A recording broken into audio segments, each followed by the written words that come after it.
Kyle Thornton didn't knock. The conference room door flew open like he owned the place, which, technically, his daddy did. I was mid-sentence explaining our AES 256 encryption protocol to 3 Pentagon officials when this kid strutted in, wearing a suit that probably cost more than most people make in a month. "Warren, we need to wrap this up," he announced, not even looking at our guests. "I have real business to discuss." 22 years in Navy signals intelligence, from enlisted sailor to lieutenant commander, teaches you to read situations fast. I'd handled classified briefings with admirals who could end careers with a word. This wasn't tactical incompetence. This was deliberate disrespect. Colonel Martinez, who had been taking notes on our cybersecurity architecture, slowly looked up.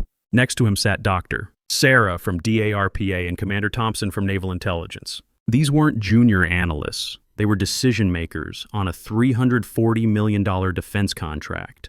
And this pampered brat had just dismissed them like they were interrupting his lunch. "Gentlemen," I said, keeping my voice steady, "perhaps we could reschedule for tomorrow morning?" After they left, stone-faced and clearly unimpressed, Kyle plopped into the head chair like he'd just solved world hunger. The silence stretched until he spoke. "Dad wants to see you in his office." Now, you gotta appreciate the irony. 22 years protecting classified communication systems, from submarine operations in the Pacific to counterintelligence work in Norfolk, and I'm getting ordered around by some trust fund kid who probably couldn't spell encryption without spell check. That $92,000 bonus hitting my account in exactly 48 hours. It wasn't just a performance bonus. It was Sarah's spring semester at Georgetown, international relations major, Dean's List, my pride and joy. It was also the final payment on the divorce settlement I'd been grinding through for 3 years. Linda had been patient, but patience doesn't pay lawyers. The walk to Charles Thornton's corner office felt like walking the plank. Kyle strutted ahead, probably thinking he'd just pulled off some masterful power play. What he didn't know was that he'd just triggered something that would bring down their entire company. See, I'd been at Graybridge Systems for 17 years. Started there fresh out of the Navy when we were just 12 engineers crammed into a converted warehouse in Arlington. Back then, the founder, Harold Brennan, was still running things. Hal was old-school Navy himself, enlisted in Korea, worked his way up through the defense industry when it actually meant something. Hal understood that the people who build the technology should control it, not the suits who inherit it. He'd seen what happened when bean counters took over defense contractors. Projects got outsourced to the lowest bidder, security got compromised, and good people got shown the door to make quarterly numbers look better. About 10 years ago, Hal and I had dinner at Murphy's Steakhouse downtown. Nothing fancy, just 2 Navy guys who'd been in the trenches together. Over bourbon and ribeye, he told me something that would change everything. "Warren," he said, cutting into his steak with surgical precision, "I'm writing a special clause into your contract. That $92,000 bonus you earn every year, once it pays out, all intellectual property rights for our core encryption suite transfer to you, legally and permanently." I nearly choked on my old Forester. "Hal, what the hell are you talking about?" "Protection," he said simply. "For you, for the technology, for everything we've built. Board can't sell it, can't give it away, can't let some incompetent heir destroy it." He leaned back, studying my face like he was reading sonar signatures. "This stays between us, my lawyer, and your contract. Nobody else needs to know." At the time, I thought he was being paranoid. The company was stable, profitable, growing. We had solid government contracts, good people, a reputation for delivering on time and under budget. But Hal had survived 3 market crashes and 2 hostile takeover attempts. He knew storms could come from anywhere. "What if the board finds out?" I asked. "Warren, I founded this company. I wrote the articles of incorporation. The board serves at my pleasure, not the other way around." He took a sip of bourbon. "Besides, as long as you stay employed and keep doing good work, this clause never matters. It's insurance, nothing more." That clause sat dormant for a decade. Every year, I'd get my bonus. The IP rights would briefly transfer to me, then automatically revert back to Graybridge when I showed up for work the next day. Clean, simple, legal. As long as I stayed employed, the company kept its crown jewels. But Kyle had just changed the game. Standing outside his father's office, I could hear raised voices through the heavy oak door. Charles Thornton wasn't just the CEO, he was fighting for his legacy. 6 months ago, he'd announced a merger with Patterson Defense Systems, a $280 million deal that would make Graybridge the leading cybersecurity contractor on the East Coast. Problem was that merger depended entirely on our encryption suite. The technology I'd designed, built, and protected for nearly 2 decades. Without it, Graybridge was just another tech company with fancy offices and government connections. The encryption suite wasn't just software. It was a complete security architecture built around RSA 4096 key exchanges, quantum-resistant algorithms, and hardware security modules I'd designed specifically for defense applications. Pentagon had been using our stuff for everything from drone communications to naval fleet coordination. You can't just replace that overnight. Charles had been betting everything on this Patterson deal. The defense industry was consolidating fast, and companies that couldn't scale up were getting eaten alive by the big players like Raytheon and Northrop. Patterson had the size and capital. Graybridge had the technology. Together, they could dominate the cybersecurity market for the next decade.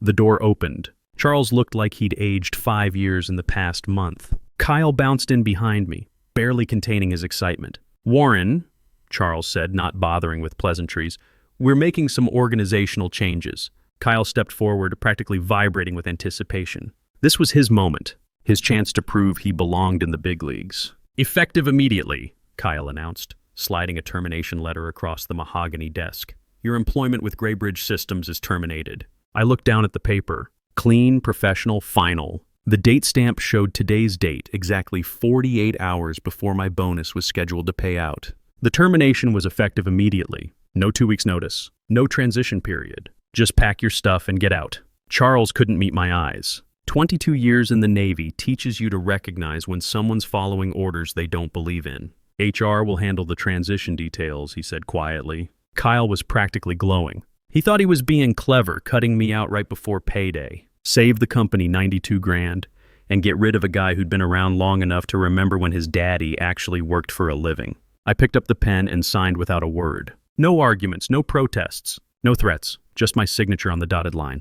The silence in that room was deafening. Kyle had expected drama, shouting, pleading, maybe some desperate negotiation. Instead, I just stood up, straightened my tie, and headed for the door. "That's it?" Kyle called after me. No speech, no threats. I turned back, looking him dead in the eye. Good luck with the Patterson merger. His confusion was perfect. He had no idea what he'd just done. 22 years of handling classified information teaches you something important. The most dangerous secrets are the ones people forget they told you. HR was waiting outside like security guards. Professional, polite, efficient. They escorted me to my office, watched me pack my personal items, and walked me to the lobby. Standard corporate procedure when you're suddenly a security risk. The funny thing about being terminated 48 hours before a performance bonus, the company still owes you the money. Contract law is pretty clear on that. You earn it during the performance period, they pay it at the scheduled time. Kyle's timing wasn't just cruel, it was legally pointless, except he'd forgotten about Hal's clause. I got home to my empty apartment. Sarah was at Georgetown, Linda had taken the house in Fairfax, and fired up my computer. The countdown timer I'd built years ago showed exactly 47 hours, 23 minutes, and 14 seconds until bonus payment. When that timer hit 0, I'd own the most valuable piece of technology Graybridge had ever produced. And Kyle had just guaranteed I wouldn't be their employee when it happened. My phone started buzzing almost immediately. First call was from Captain Rodriguez at Northrop Grumman. "War, what the hell's going on over there? Heard some punk kid fired you right before the Patterson deal." Word travels fast in the defense contractor world, especially when it involves someone who'd spent 2 decades building systems that keep American assets safe overseas. The Navy community is tight-knit, and news like this spreads through the network faster than classified intel during a crisis. "Just a corporate restructuring, Rico. Nothing I can't handle. Warren, you built half the encryption systems the fleet runs on. If you're available, I've got 3 different projects that could use your expertise." I thanked him and let the call go to voicemail when Doug Patterson's name appeared on the caller ID. Doug was smart money. His company had been circling Graybridge for 2 years, waiting for the right moment to make their move. "Warren," his voice was tight, controlled. "We need to talk." "I'm listening." "My legal team just flagged something in the merger documents. There's a personnel clause that names you specifically as essential to the technology transfer. Says if you're not with Graybridge at closing, we have the right to walk away." I leaned back in my chair, watching the timer count down. "That's interesting. Warren, I'm going to ask you straight. Are you still employed by Graybridge?" "As of 4 o'clock this afternoon, no." The pause stretched long enough for me to pour myself 3 fingers of bourbon. The good stuff, Blanton's single barrel that Sarah had given me for my last birthday. Jesus, Doug finally said. Do they know about the clause? I doubt it. Another pause. Warren, what would it take to bring you on board with Patterson directly? Now that was the question I'd been waiting for. Let me think about it. Things might be changing in the next day or two. What kind of changes? The kind that make this conversation a lot more interesting. I hung up and allowed myself a smile. Kyle had no idea how many dominoes he just knocked over. The next morning brought news alerts on my phone. Graybridge stock down 8% on merger uncertainty. Some analyst had caught wind of personnel changes and started asking uncomfortable questions. The financial press loves a good corporate drama, and the optics weren't great, firing key personnel right before a major deal closing. By the time I finished my coffee, Kyle was calling. His voice had lost all its swagger from yesterday. Warren, we need to talk. I'm listening. There seems to be some confusion about your termination. Maybe we were too hasty. I almost laughed. Confusion, like accidentally firing your chief architect was just a clerical error. What kind of confusion, Kyle? Patterson's lawyers are asking questions. About some clause in the merger documents. About your role in the technology transfer. Ah, I said, taking a sip of coffee. Section 12, subsection 4. Personnel continuity requirements. You know about it? Kyle, I helped write that clause. Patterson insisted on it during negotiations. They wanted assurance that key technical personnel would remain through the integration period. The silence stretched. I could practically hear the wheels turning in Kyle's head, trying to figure out how he'd missed something so important. The answer was simple. He never read the contracts. Kyle was the kind of executive who skimmed executive summaries and left the details to lawyers. Look, Warren, maybe we can work something out. Reinstatement, back pay, maybe even a retention bonus. I'm not coming back, Kyle. What do you mean you're not coming back? Warren, this is your life's work. This is your company. No, I said quietly. This was my company. Now it's just another place where people make bad decisions. I hung up and went for a run. 5 miles through Arlington, past the Pentagon, past the memorials, past all the places that reminded me why the work mattered. The encryption systems I'd built weren't just software, they protected American lives. Navy ships in the South China Sea, Army units in Syria, Air Force drones over Afghanistan. Every time some terrorist tried to intercept our communications, my code kept them in the dark. Kyle didn't understand that. To him, it was just another product to monetize. When I got back, my old Navy buddy Jim Collins was calling from his job at Raytheon. Warren, heard you got the boot from Graybridge. Charles Thornton lose his mind? His son made the call. Kyle? That preppy little weasel? Hell, Warren, he couldn't find his ass with both hands and a GPS. What's Charles thinking, letting that kid run personnel decisions? Beats me, Jim, but it's done now. Well, if you're looking for work, we could use someone with your clearance level. Still got your TS/SCI? Current through next year. Good, we're bidding on a Navy contract for submarine communications. Right up your alley. After Jim hung up, I sat back and thought about the phone calls. In 24 hours, I'd already had 3 job offers from major defense contractors. Kyle thought he was destroying my career. Instead, he'd just advertised to the entire industry that I was available. My phone buzzed with a text from Sarah. Dad, saw the news about Graybridge stock dropping. Everything okay? I texted back, everything's fine, sweetheart. Don't worry about tuition money. Dad's got it handled. She responded with a heart emoji and love you, Dad. That's when it really hit me. Kyle hadn't just fired me. He'd tried to mess with my daughter's future. Sarah had worked her butt off to get into Georgetown. Dean's List. Every semester, internship at the State Department lined up for summer, dreams of working in international relations. No way some trust fund brat was going to derail that. The afternoon brought more calls. Charles Thornton himself sounding desperate. Patterson's legal team asking pointed questions about intellectual property ownership. A reporter from Defense Week who'd somehow gotten my number. I let them all go to voicemail and pulled up the contract Hal had signed 10 years ago. Section 9, subsection 3. Clear as day. Upon payment of annual performance bonus, all intellectual property rights for Encryption Suite VI 3. 7 and associated technologies shall transfer to Warren Caldwell, individual proprietor. The clause was airtight. Hal's lawyer had been military JAG before going private. He knew how to write bulletproof language. The transfer was automatic, triggered by bonus payment, irreversible without my written consent. By evening, the story had leaked. Key personnel terminated. A head of major defense merger was trending on LinkedIn. The stock had dropped another 6%. Message boards were full of speculation about what Graybridge's board was thinking, firing critical people right before a deal closing. Kyle called again around 8 p.m. This time he sounded different. Scared. Warren, my father wants to meet with you. Tonight. Name your price. For what? to fix this, to make this right, to save the company. I looked at the timer, 19 hours, 31 minutes, 8 seconds. Kyle, I said, there's nothing to fix. You made your decision yesterday. Now you get to live with it. Warren, please. This merger is everything. My father's legacy, my future, hundreds of jobs.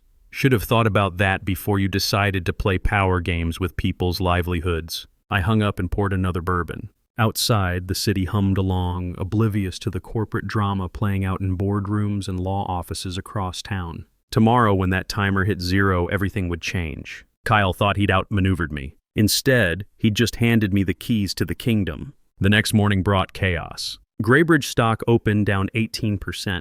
Patterson Defense announced they were reviewing certain aspects of the pending merger. Charles Thornton was photographed leaving an emergency board meeting, looking like a man facing a court-martial.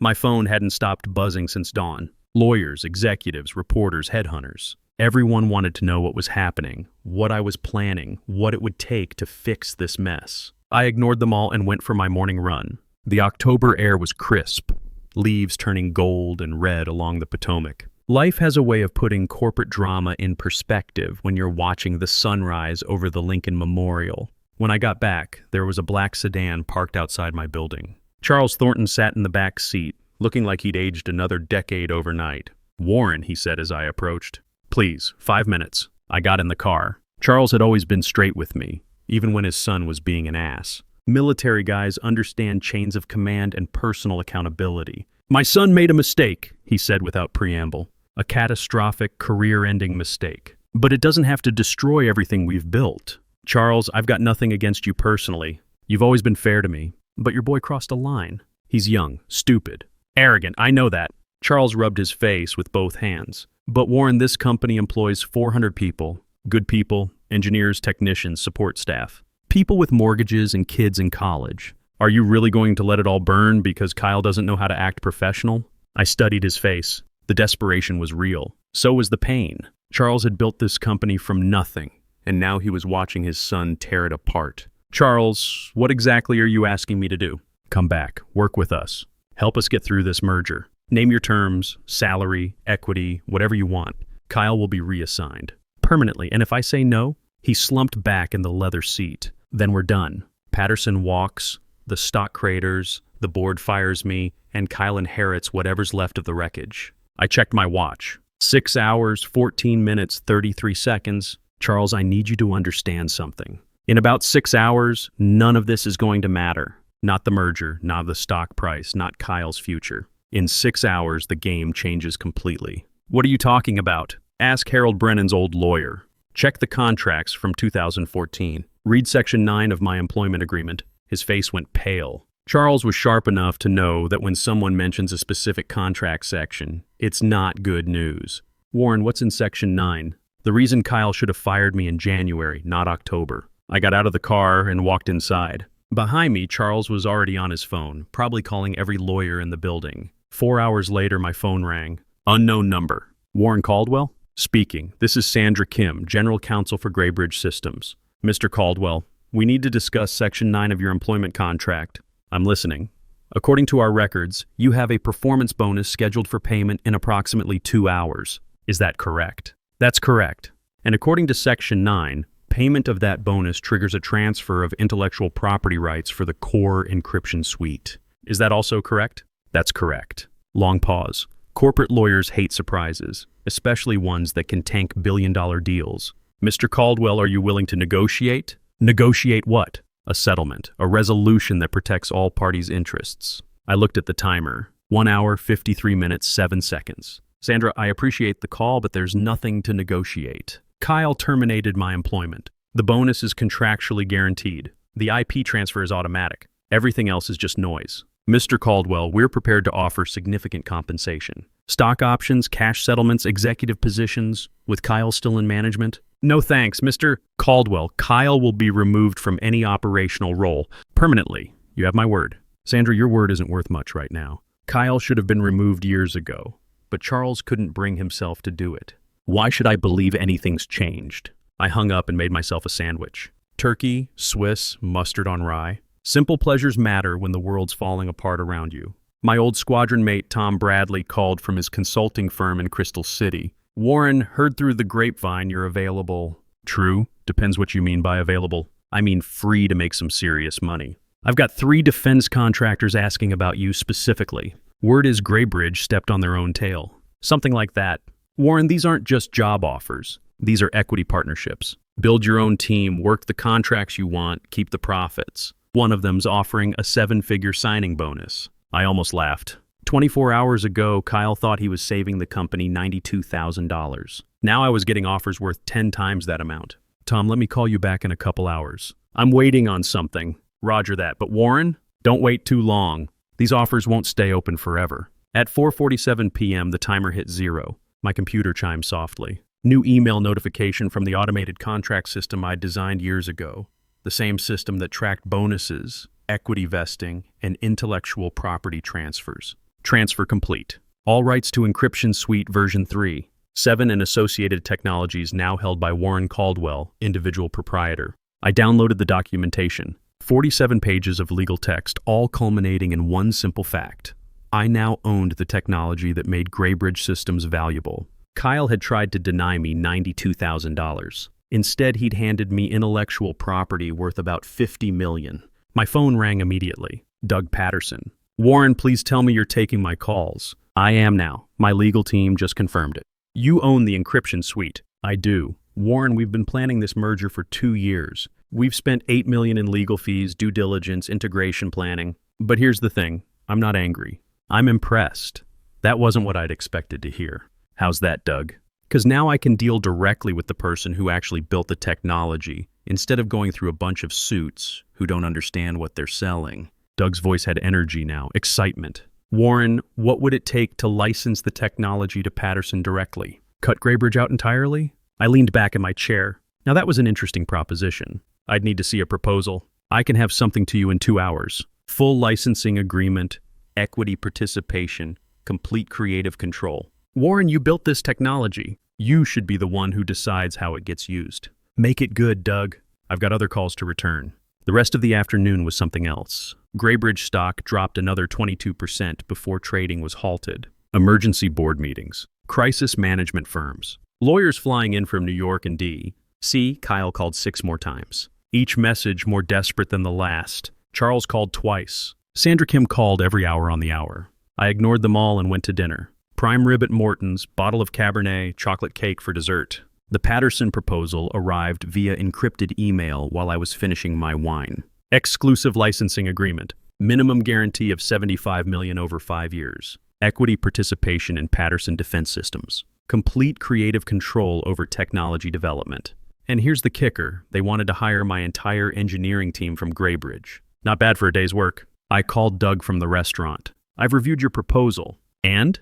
It's acceptable, with some modifications. What modifications? I want Kyle Thornton permanently barred from any role in the combined company. I want Charles Thornton to publicly acknowledge that his son's actions caused this situation. And I want a formal apology. Warren, that's pretty harsh. Doug, Kyle terminated me to avoid paying a $92,000 bonus. Because of his decision, Graybridge has lost their most valuable asset. Their stock has cratered, and 400 people might lose their jobs. You want harsh? I could sell this technology to their competitors instead. Silence on the other end. I'll make the calls, Doug said finally. The news broke the next morning like a tsunami hitting the financial district. Defense contractor acquires encryption technology in direct deal, bypasses merger. Every major business outlet picked up the story within hours. Graybridge stock opened down 43%. Trading was halted twice in the first hour. Phone calls were flooding in from investors, reporters, and competitors. The defense contracting world is smaller than people think,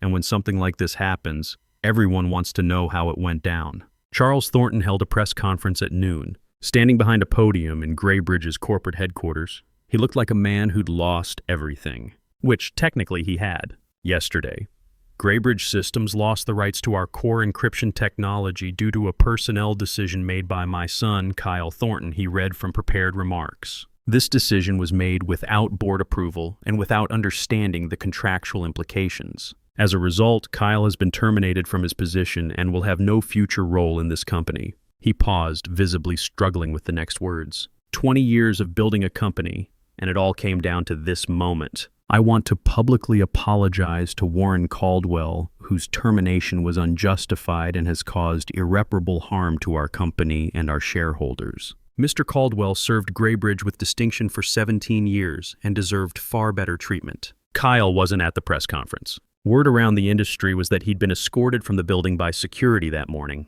His company credit cards canceled, his access revoked. Some trust fund kid learns the hard way that daddy's name only protects you so far. My daughter called that afternoon. She's a junior at Georgetown, smart as hell, studying international relations and probably destined for bigger things than her old man ever dreamed of. Dad, I saw the news. Are you okay?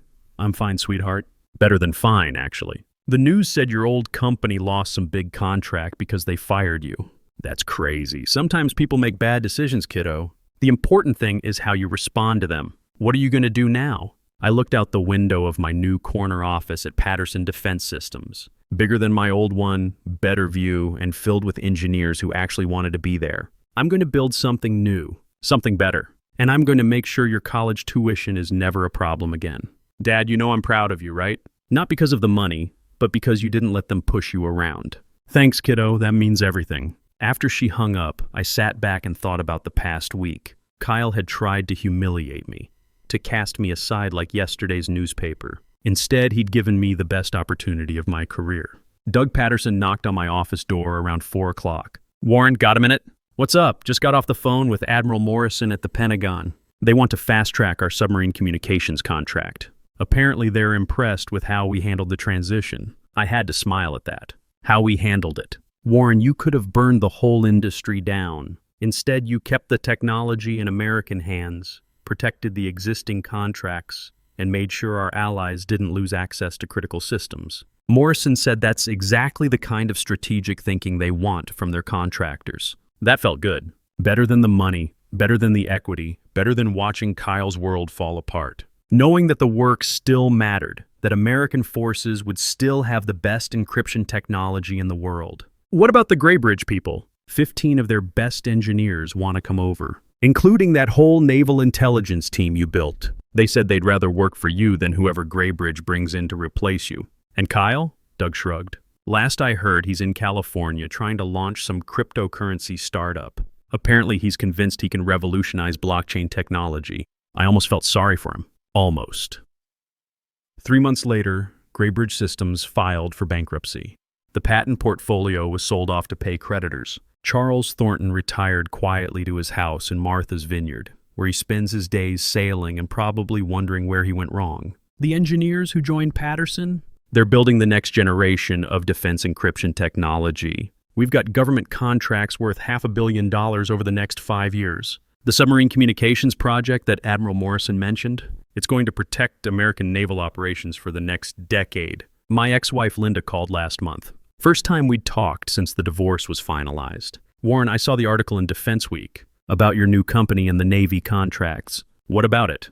I just wanted to say I'm proud of you, and I'm sorry about how things ended between us. Water under the bridge, Linda. We both moved on. The house in Fairfax sold last week. I'm moving to a smaller place in Alexandria. With the divorce settlement and the sale, I'll be fine financially. That was good to hear. Linda was a good person who'd gotten caught up in my career obsessions and my inability to balance work with family. She deserved to be happy. Sarah's tuition is paid through graduate school now. She's thinking about law school after Georgetown, maybe working in international trade or defense policy. Smart girl who understands that technology and national security go hand in hand.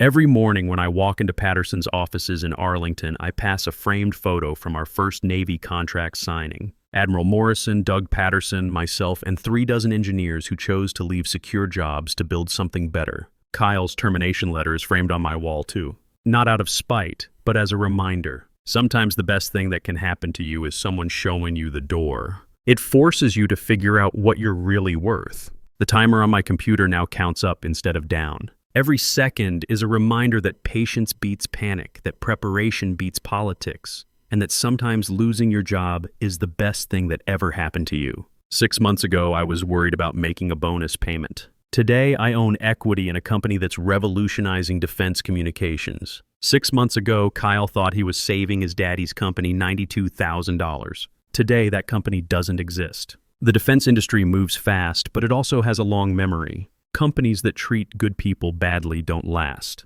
Engineers who build technology that protects American lives get remembered. And trust fund kids who think they can buy respect usually end up learning expensive lessons. I kept the USB drive Kyle thought contained my backup files. It still sits on my desk, still empty, still a reminder that the most dangerous thing you can do is underestimate someone who's been planning longer than you've been paying attention. Sometimes people ask me if I planned the whole thing. If I knew what Kyle was going to do and set him up to fail, the truth is simpler than that. I just did my job, read my contracts, and kept my mouth shut when it mattered. Harold Brennan taught me that the best protection isn't a weapon. It's being too valuable to lose and too dangerous to cross. Kyle never learned that lesson. His loss became my gain and his mistake became my opportunity. These days, when young engineers ask me for career advice, I tell them 3 things. Read your contracts. Know your worth. And remember that the people who try to diminish you usually end up diminishing themselves. The $92,000 bonus Kyle tried to deny me, it hit my account exactly when it was supposed to, because contract law doesn't care about office politics. But that money was just the trigger. The real payoff was everything that came after. Sometimes the best revenge isn't elaborate or dramatic. Sometimes it's just being patient enough to let other people's bad decisions catch up with them. And sometimes, if you're really lucky, their bad decision becomes your big break. If you've ever been underestimated, if someone ever tried to push you out of something you built, remember this: sometimes the most powerful weapon isn't anger or revenge. It's knowledge, preparation, and the patience to let other people's bad decisions catch up with them. The timer on my computer keeps counting up. Every second reminds me that sometimes losing your job is the best thing that ever happened to you. And sometimes the person who tries to destroy your career ends up handing you the keys to something much better. Kyle Thornton thought he was playing chess. Turns out he was just moving pieces around while I was playing an entirely different game. One I'd been preparing for since the day Harold Brennan first explained what real security looks like. In the end, it wasn't about the money. It was about respect, integrity, and making sure the technology that protects American lives stays in the right hands. Kyle never understood that. His loss.